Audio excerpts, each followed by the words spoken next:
Hello friends, this is Sakshi and you are my YouTube channel enjoy learning with Sakshi Pandey. तो आज की video में हम कर रहे हैं poverty as a challenge class 9 economics का चैप्टर नंबर 3 का पार्ट 3, जिसमें हम कॉजेज ऑफ पॉवर्टी से स्टार्ट करने वाले हैं, यानी गरीबी के क्या क्या कारण हैं। Poverty continues in India for many reasons, यानी इंडिया में देखो पॉवर्टी बहुत देर तक कंटिन्यू हो रही है। इतने सारे मेजर्स कर रहे हैं, सरकार इतना कुछ कर रही है, फिर भी गरीबी क्यों बढ़ रही है? अब इसके बहुत सारे कारण हैं। During the British colonial period, there were a low level of economic development. जब ब्रिटिश ने हम पे 2 साल तक राज किया था, तो ब्रिटिश का जब चल रहा था पीरियड, तो उस वक्त हमारे इंडिया की जो इकोनॉमिक डेवलपमेंट थी वो काफ़ी कम थी। दे डिस्करेज ट्रेडिशनल हैंडीक्राफ्ट्स, यानी जो भी लोग खुद से हैंडीक्राफ्ट बनाते थे वो और भी प्रोग्रेस कर सकते थे, पर वो लोग ऐसा नहीं चाहते थे। उन्होंने इसको डिस्करेज किया, उसको बंद करा दिया। इंडस्ट्रियल डेवलपमेंट भी हो सकती थी, पर उन्होंने नहीं करा दिया, और साथ ही साथ जॉब अपॉर्चुनिटीज़ भी उन्होंने कम करा दी, और इनकम ग्रोथ भी कम हो गई इसकी वजह से। अब यही सारे रीज़न है कि क्यों गरीबी हुई उस वक्त। पहला कि ब्रिटिश का पीरियड था, तो उन्होंने कुछ डेवलपमेंट करने नहीं दिया। जो भी इंडियन लोग खुद से हैंडीक्राफ्ट्स करते थे उसको बंद करा देते थे।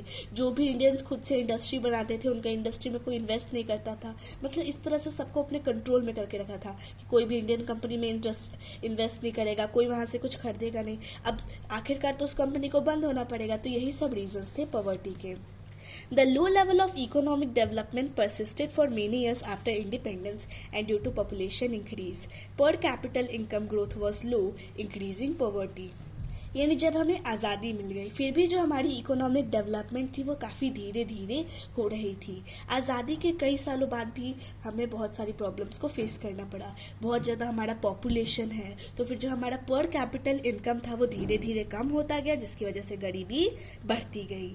The green revolution improved opportunities in agriculture but only in certain areas of country. Green revolution जो चालू हुआ था वो भी मतलब पूरी तरह से सक्सेसफुल नहीं था, क्योंकि उससे जो अपॉर्चुनिटीज़ आई वो सिर्फ कुछ ही जगह पे आई, बाकी जगह पे कुछ खास डेवलपमेंट नहीं हुआ। The growth in population increase the number of job seekers which further led to poverty. अब ज़्यादा लोग होंगे तो ज़्यादा लोगों को जॉब चाहिए, ठीक है, मतलब more population more job requirement. अब जैसे जैसे ज़्यादा जॉब की रिक्वायरमेंट होगी, जॉब्स का अमाउंट भी बढ़ाना चाहिए, नई नई कंपनी मर्ज होनी चाहिए, इंडस्ट्रियलाइजेशन होना चाहिए, पर ये सब तो हुआ ही नहीं, जिसकी वजह से पॉवर्टी बढ़ती गई। डिमांड बढ़ती है तो प्रोडक्शन बढ़ाएंगे तभी हमें कोई प्रॉब्लम नहीं होगी, वो चीज़ नहीं की, इसकी वजह से गड़बड़ हो गई। Socio cultural, it is traditions and economic factors lead to extra expenditure which ultimately increases poverty. यानी जो भी हमारे ट्रेडिशनल रिलीजियस रिचुअल्स होते हैं, हम सब जानते हैं उनमें कितना ज़्यादा खर्चा होता है, कहीं कहीं तो बेफिजूल में भी खर्चा हो जाता है, जिसकी वजह से पॉवर्टी गरीबी बढ़ती गई। There is unequal distribution of land and other resources, यानी लैंड और ये सब रिसोर्सेज का डिस्ट्रीब्यूशन जो है वो भी अनइक्वल है। That is why there are large income inequalities also, और यही रीज़न है कि इतनी ज़्यादा इनकम इनइक्वालिटीज़ है। Land reforms have not been properly implemented and lack of adequate land resources is also a reason for many people to be poor. यानी land reform जो हुआ था वो प्रॉपरली उसको इम्प्लीमेंट नहीं किया गया था, लैंड रिसोर्सेज जो थे वो भी एडिक्यूट नहीं थे, और यही सब रीज़न थे कि इतने सारे लोग गरीब हुए।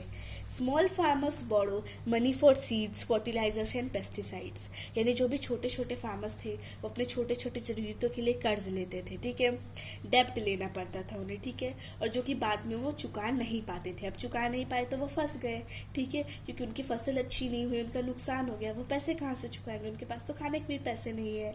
The high level of इनडेप्टनेस is both the cause and effect of poverty. अब यही है, यानी जो हमारा कर्ज बढ़ता जा रहा है, अब ये दोनों चीज़ है, ये पॉवर्टी का कॉज भी और पॉवर्टी का इफेक्ट भी है। गरीबी होने के कारण ही ये हुआ है और गरीबी की वजह से हुआ है। So it is both cause and also the effect. Now let's C anti poverty measures, यानी कौन कौन से एंटी पॉवर्टी मीजर्स जिससे पॉवर्टी को हटा लिए जाए, ये सब गवर्नमेंट ने किए हैं। Removal of poverty has been one of the major objectives of Indian development strategy, यानी इंडिया की जो स्ट्रैटेजी है डेवलपमेंट स्ट्रैटेजी, उसका एक मेजर ऑब्जेक्टिव ये है कि पॉवर्टी को एकदम रिमूव कर दिया जाए। The current anti-poverty strategy of the government is based on following two objects. तो अभी की जो एंटी पॉवर्टी स्ट्रैटेजी है वो 2 ऑब्जेक्टिव्स पे बेस्ड है। सबसे पहला कि हम इकोनॉमिक ग्रोथ को बढ़ाएं और दूसरा कि हम एंटी पॉवर्टी प्रोग्राम्स चलाएं। The government has promoted economic growth during the last few years, यानी पिछले कुछ बीते सालों में गवर्नमेंट ने इकोनॉमिक ग्रोथ को बहुत बढ़ावा दिया है। Economic growth was low till the 1980s, यानी 1980 तक हमारी जो इकोनॉमिक ग्रोथ थी वो काफ़ी लो थी, पर अचानक से बहुत ही ज़्यादा इंक्रीज आ गया, जिसकी वजह से पॉवर्टी में भी बहुत ज़्यादा कमी आई। There is strong linkage between economic growth and poverty reduction, यानी बहुत ही बड़ा लिंक है इकोनॉमिक ग्रोथ और पॉवर्टी रिडक्शन के बीच में। जितनी अच्छी इकोनॉमिक ग्रोथ होगी उतना ही पॉवर्टी रिडक्शन होगा। Economic growth widens opportunities and provides the resources needed to invest in human development, यानी जब हम इकोनॉमिक ग्रोथ करते हैं तो अपॉर्चुनिटीज़ बढ़ती हैं। ठीक है, अब कोई भी इंडस्ट्री खुली है तो उसमें जॉब तो चाहिए ही, तो लोगों के लिए अपॉर्चुनिटी बढ़ती है और साथ ही साथ बहुत सारे लोगों के पास रिसोर्सेज आ जाते हैं इन्वेस्ट करने के लिए ह्यूमन रिसोर्स डेवलपमेंट में। आगे देखते हैं, high economic growth encourage people to send their children to school with hope of better economic returns from investing in education. जब लोग देखेंगे कि हाँ भाई सब लोगों को जॉब मिल रही है तो हम भी अपने बच्चे को एजुकेशन दिलाते हैं, उसे स्कूल भेजते हैं ताकि वो पढ़ेगा लिखेगा, उसे भी अच्छी जॉब मिलेगी, वो हमारी तरह गरीब नहीं रहेगा। तो जैसे जैसे इकोनॉमिक ग्रोथ होती है लोगों के अंदर आशा बढ़ती जाती है। The poor may not take direct advantage of economic growth. अब जो गरीब है उनको डायरेक्ट एडवांटेज तो नहीं होता पर इनडायरेक्ट एडवांटेज होता है। Due to lack of growth in agriculture sector large number of people remain poor in rural areas. अब एग्जाम्पल से देखते हैं कि वो लोग कहते हैं इस ग्रोथ से कुछ नहीं होगा तो फिर वो अपने एग्रीकल्चर सेक्टर में ग्रोथ नहीं कराएंगे। अब ग्रोथ नहीं कराते हैं, इसी वजह से बहुत सारे लोग जो हैं वो गांव के एरियाज में गरीब होते हैं। Now let's see targeted anti poverty programmes, यानी जो एंटी पॉवर्टी गरीबी को हटाने के लिए जो प्रोग्राम्स बनते हैं ये एकदम टारगेट के साथ होते हैं कि हाँ भाई इस टारगेट से इसको लॉन्च किया जा रहा है। Okay, the government introduce targeted anti poverty programme starting from 1990, यानी जो सरकार है उसने इसकी शुरुआत की 1990 से। The results of these programmes have been mixed due to lack of proper implementation and improper targeting. अब इन सारे प्रोग्राम को मिक्स किया गया है, किस वजह से? क्योंकि प्रोग्राम्स जो है वो अच्छी तरह से कभी कभी उनका लैक हो जाता है या कभी कभी हो पाता है कि हम अच्छे से इम्प्लीमेंटेशन नहीं कर पा रहे हैं। ठीक है, हमारा जो टारगेट है वो इम्प्रूव नहीं है, तो इन सारी बातों का ध्यान दिया गया है। Also some schemes overlap others, और कभी कभी ऐसा हो जाता है कि एक स्कीम जो है वो दूसरे को ओवरलैप कर देती है। Thus the benefits of these schemes are not fully reaching the deserving poor. अब यही रीज़न है कि जो भी गरीब लोग हैं उन तक जो है जो इसके लायक है उनको ये नहीं मिल पा रहा है।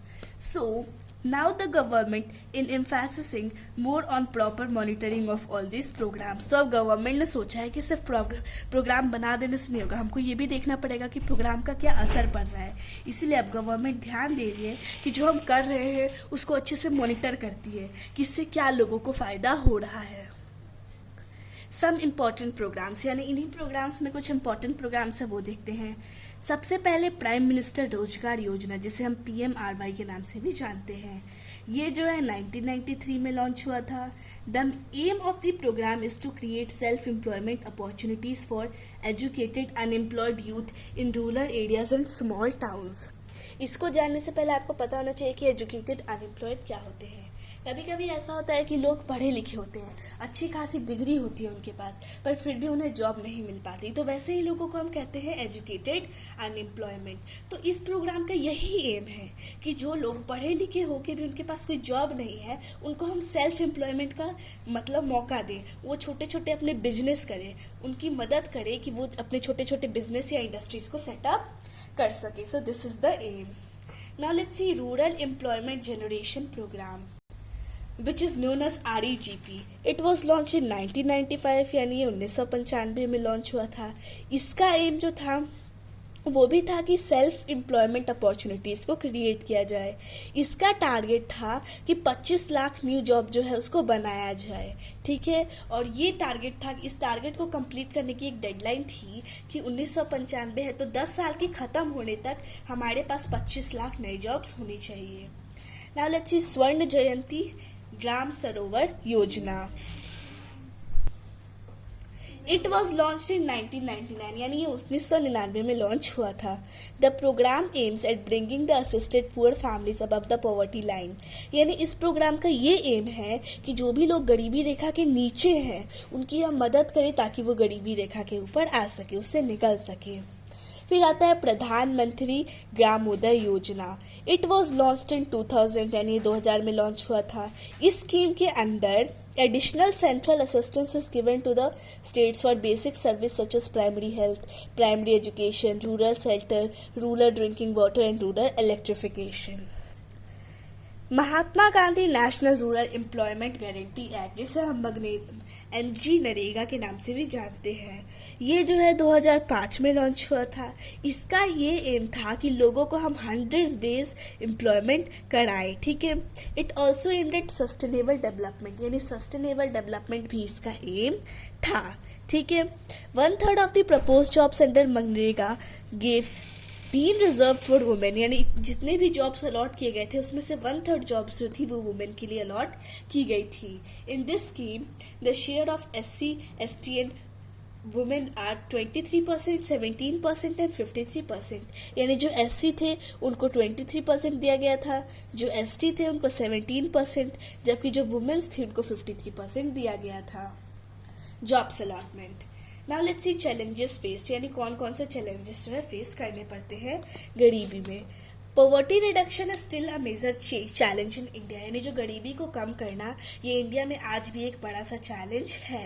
अब ऐसा इसीलिए हो रहा है क्योंकि रूरल और अर्बन एरियाज जो है इसमें बहुत ज़्यादा डिफरेंसेस हैं, इसी वजह से ये चैलेंजेस में और बढ़ते जा रहे हैं।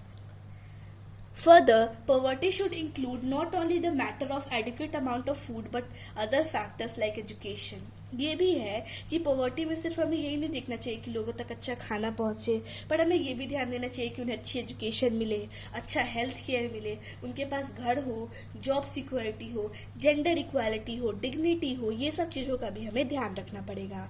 They give us the concept of human poverty. अब ये सारे टॉपिक्स जो है ये हमें ह्यूमन पॉवर्टी का आइडिया देते हैं। Poverty reduction is expected to be lower in the next 10-15 years. ऐसा माना जाता है कि आने वाले 10-15 सालों में पॉवर्टी जो है वो कम हो जाएगी। In addition to anti poverty measures government should focus, यानी अगर गवर्नमेंट को इन मेजर्स पे ध्यान देना है तो उनको ये सब चीज़ों पे ध्यान देना पड़ेगा। सबसे पहले इकोनॉमिक ग्रोथ बनानी पड़ेगी, फिर ये देना पड़ेगा कि जो एजुकेशन है वो सभी लोगों को फ्री मिले फ्री में मिलेगी तो लोग उन्हें स्कूल में भेजेंगे। फिर होना चाहिए कि पॉपुलेशन ग्रोथ जो है उसको डिक्रीज किया जाए किसी भी तरह से। Empowerment of women and weaker sections, यानी जो भी सेक्शंस कमज़ोर हैं उनको पावर दी जाए, उनको सपोर्ट किया जाए। सो यहाँ पे हमारा आज का चैप्टर खत्म हो जाता है। Wish you like the video, thanks for watching the video.